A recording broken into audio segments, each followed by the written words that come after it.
এই সিজনে ফুলকপি দিয়ে কিছু না করলে হয় নাকি। তো আজকে একটু নতুন কিছু ট্রাই করলাম। তো ফার্স্টে কাজু আর কিশমিশগুলোকে জলে কিছুক্ষণ ভিজিয়ে রেখেছিলাম।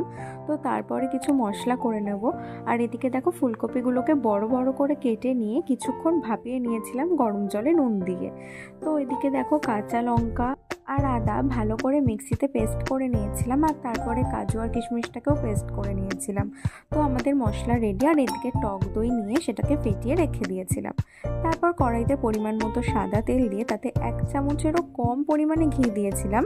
দিয়ে ফুলকপিগুলোকে নুন আর হলুদ দিয়ে ভেজে নেব ভালো করে। আমি হলুদটা দিইনি, তোমরা চাইলে দিতে পারো।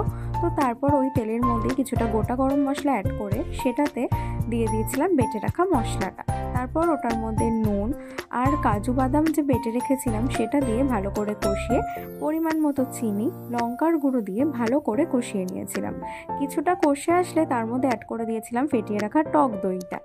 তারপর সামান্য পরিমাণে জিরে গুঁড়ো দিয়ে মশলাটাকে আরও ভালো করে কষাতে হবে।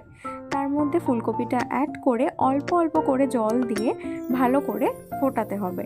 আর এদিকে দেখো কাসুরি মেথিটাকে ভালো করে তাওয়াতে একটুকুনি নেড়ে নিয়ে সেটাকে গুঁড়ো করে রেখে দিয়েছিলাম।